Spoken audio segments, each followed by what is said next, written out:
Hey there, how's it going? How's everybody doing today? Welcome to Thursday. I'm a little out of it. Turns out COVID's a thing, but I'm back. Barely. It's a little cloudy, but I'll do what I can today.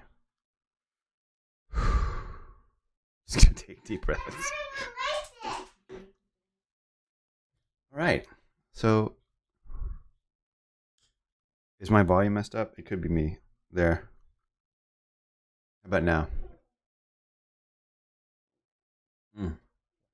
Oh, see, I'm putting on mic here, so we're good.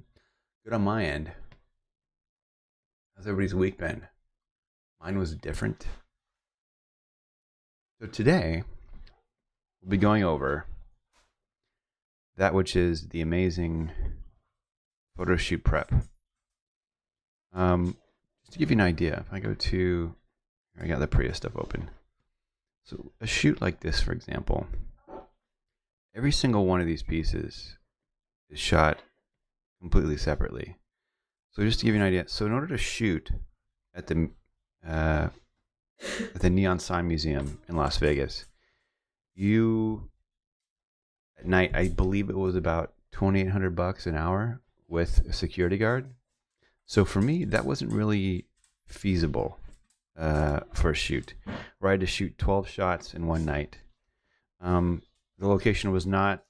The location is in the middle of the ghetto. Ghetto is just a crappy term for not a great neighborhood with a great background. So the downtown Las Vegas had to be shot separately, which I shot the night I got in there. And I basically spent the entire week beforehand going in and preparing every single shot, and also getting on to a night schedule, like going to sleep at 9 in the morning and waking up at 4 in the afternoon to kind of get my my schedule in the right place. So that way I wouldn't be sleepy while doing the shoot. The stars I also shot on the way in. And so what we did was we shot the car in an empty parking lot 3 days before, or not 3 days before, the night of the actual shoot. We shot, there was a mortuary parking lot that we rented out. Shot the car there, and there's 2 shots that I actually needed the vehicle, or no, I think it was just 1 shot. This shot, I needed the vehicle in, because of these, in order to be product correct with the vehicle, I needed to be, even though I ended up dropping this background in, I needed the car to be shot inside the actual location. So this was done by 2 or 3 shooters. I can't remember. I have my deck with me. We'll go over that. So if you look at the neon signs, there's only 3 that are actually lit. This one, the La Concha. This one, Jerry something. The Riviera, or maybe this was 4 signs. Yeah, no, that was it. The Riviera, La Concha, and then that other sign. All the signs are lit with LED color changing lights. So you have 0 control over what these look like. So basically, not only did we have to bracket for the brightness of the lights on the actual signs, we had to bracket for the colors that were lighting each sign individually. So it was a bit of a nightmare, this one. So if you can imagine, you're shooting 12 shots. Oh, not to mention that nature loves to throw you a curveball. So for this one, we actually had a thunderstorm 2 hours, or right at the start of the shoot. So for the first 2.5 hours, we were spent waiting for the thunderstorm to go away. And what I ended up doing was pulling out the backup camera, setting it up to do the 3/4 front shot, and having the main camera do the 7/8 shot, which was this one. So we shot the 3/4 front and the 7/8 front all at the exact same time. Poor Digitech.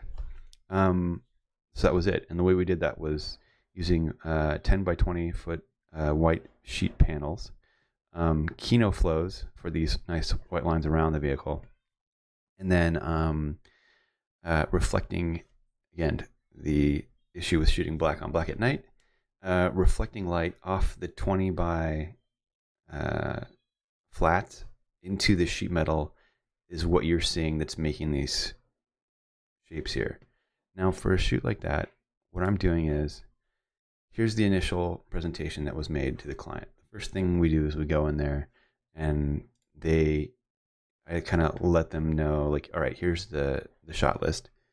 They want this is for the Prius C Persona series, and with this series there's these green and pink accents. And so the way they have the shots broken up is they have one hero with the pink accents, another hero with the green accents, which we ended up flipping later, and then all the other details were done with the green accent vehicle. So for these shots, what I had done is, once I had an idea of what the vehicle was, I went to the actual client and to an empty lot and did an angle study with the vehicle. So these are the shots from the actual location scout that I put together, and these kind of list what each thing needs to be shot at. So we got the RH sign here for the left part, this main hero back composite, and as you can see, the RH sign and the other sign aren't in the shot, so they all need to be shot individually. So all this stuff needs to be planned out completely separately in relationship to the shoot. So I measured the distance from the vehicle to the camera, and I'm taking notes about all this stuff. And I do that for every single shot, and then I pre-composite them together. There's kind of reference to the background. Here are all the pieces that need to be shot. And notice you can see how the lights change color. Just to give you an idea of what a challenge it was to do all these shots at this particular location. So the idea with my pre-production booklets is that when we get to the actual shoot, everybody knows exactly what they're doing. There's no questions. There's no, what do I do now? Everybody knows what they're doing when they get there. So by this, I mean, here's a map, an overhead map of the actual location. And because of the color changing LED lights, I need a specific time that these items are shot in order to have day glow to fill the lights that aren't, or to fill the signs that aren't lit. Because we shot these at sunrise. And then which shots need to be shot. And then I have a list here of what's shot at night and what's shot at dawn. There's the location, time of day, call time for this, blah, blah, blah, the second shooter, all that stuff. And then what millimeter each shot is shot with. And then when we're shooting the shot, which part of the shot is being used.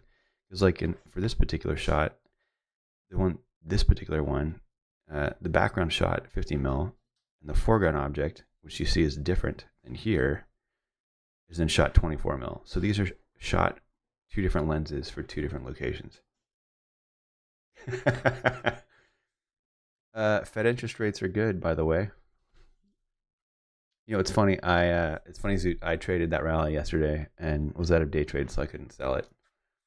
So now I'm kind of eating my $200 that I lost, but I'm fine with that. Anywho, so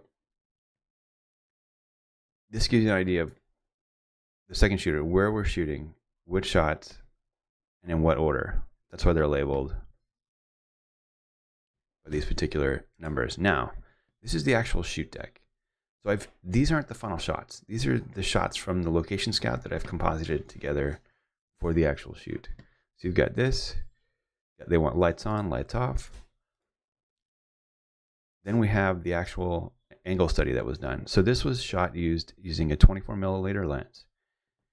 It shows you what part of the shot I'm shooting, and then all of the particular objects that I need bracketed. Now, this is for the Digitech, so that way they know which parts they're labeling as we shoot it. And then where the horizon line is in the shot, because all this stuff has to match up before we've actually done the shoot. Now, when you're shooting the background plates, here's all the items that I need bracketed for. Neutral color, not too red or orange, exposed for S and T, separately from the rest of the sign. Separate exposure from Riviera, not too bright. So this is lit. This is lit with the regular, this is neon lit, and then these are lit with the regular LED color changing lights. So it all has to be bracketed for the exposure, so that way I can put all the pieces together in post. And then it just tells you which part of the shot this is being shot for. Then you have these foreground objects that are being shot, so you'd move the camera back, and then you're exposing for all these items. Then you have shot 1D, time, dawn, means that there needs to be some daylight in there. Like this one is, these are all dawn. It tells you which order they need to be shot in because it's based in relativity to how close the objects are to the camera. So this particular object is shot and then flipped around to be dropped in here. So this gives you an idea of just how expensive. And then it tells you which shooter is shooting which pieces. So while I'm shooting the vehicle, the second shooter is shooting the background plates. And this is done for each shot. Lights on, lights off. These are just the scout photos that I've photoshopped the lighting into. That's the same vehicle dropped into there. Oh, no, actually, you know what? That's right. It's the same vehicle, literally the same vehicle, just photoshopped with the right lighting in there. These are all the bracketed names that we need. The horizon line, the comp horizon line.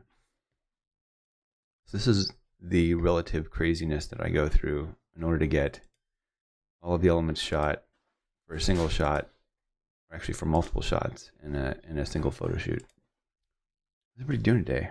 What is it? It feels like Monday, but it's Thursday. I'm tired. How's everybody doing today? You guys are all quiet.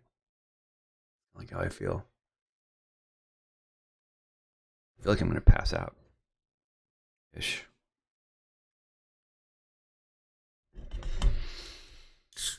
Yeah, no, I'm fine.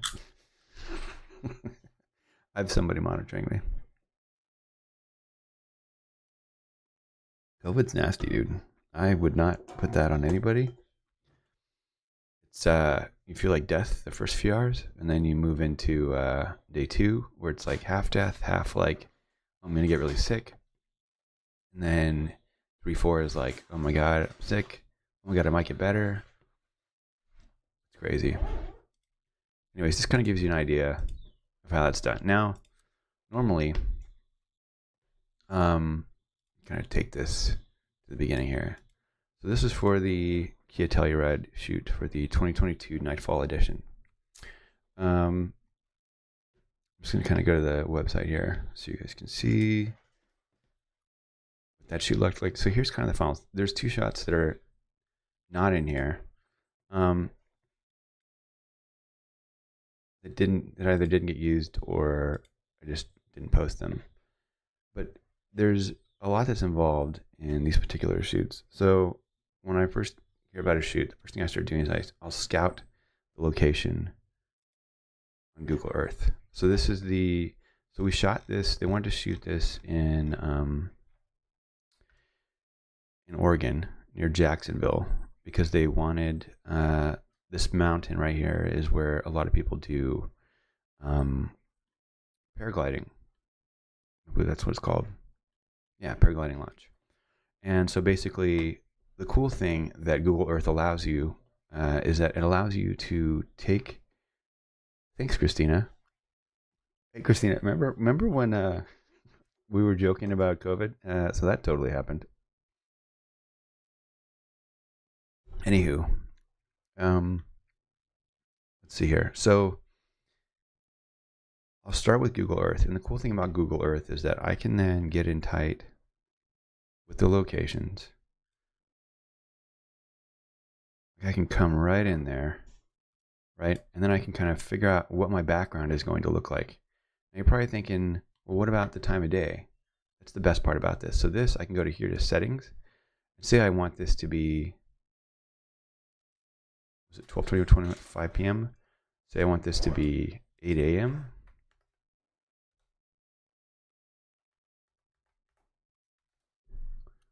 Is this to AM?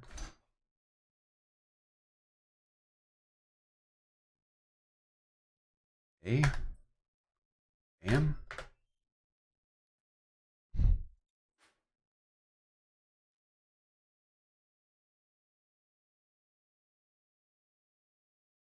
So it allows you, I want to give me AM here.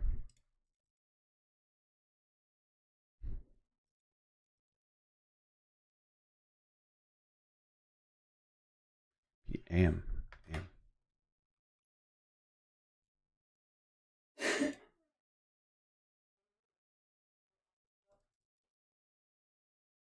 weird.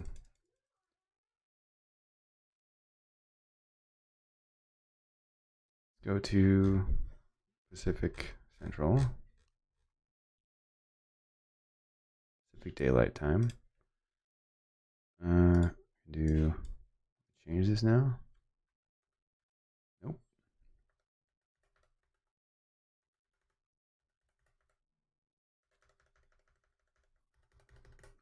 Change the day. Jesus.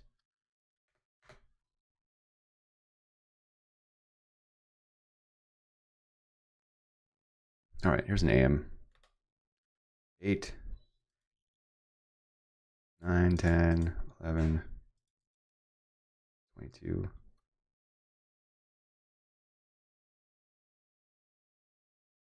There we go.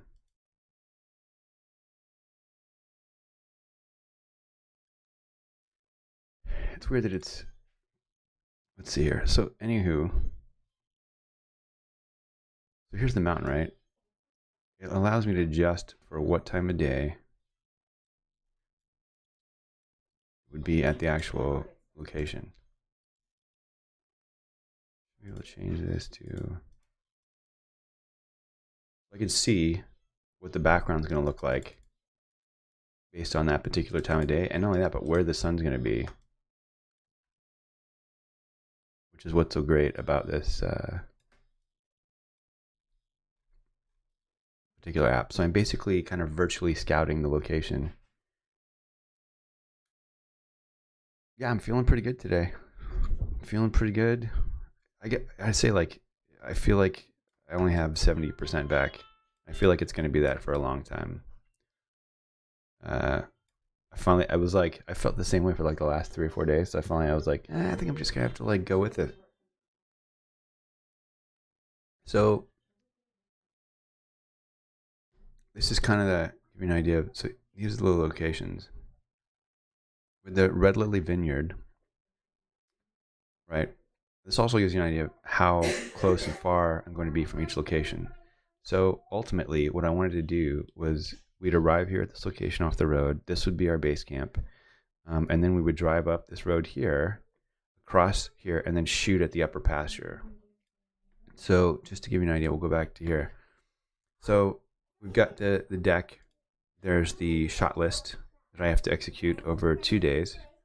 Kind of the shoot schedule. And then what I put together is like a map for the day, right? So this is going to be from the hotel to the Wine Country Inn, which is where we're shooting, I believe, on the first day was the Wine Country Inn. Now, between both this is kind of the hotel parking, blah, blah, blah, blah. And this is another thing that's really important. Is that, so with this particular shoot, they're shooting motion while I'm shooting the stills. So we're sharing a location. So one day I'm at the location they're using on day 2, and on day 2, they're shooting at the location I'm using on day 1. So it's kind of like a leapfrog attempt to be able to squeeze 2 productions into one particular location. Why did it just dump me on Behance? Sorry, guys. That's weird. I have to relaunch this. Go to my profile here and see what's going on. It's as though we've been dumped. Live streams. So I'm gonna have to recast this, guys. Give me a minute here.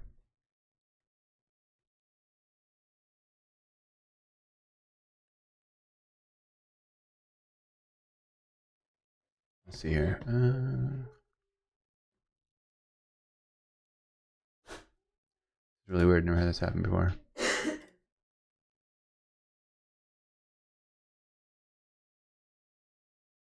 Wow.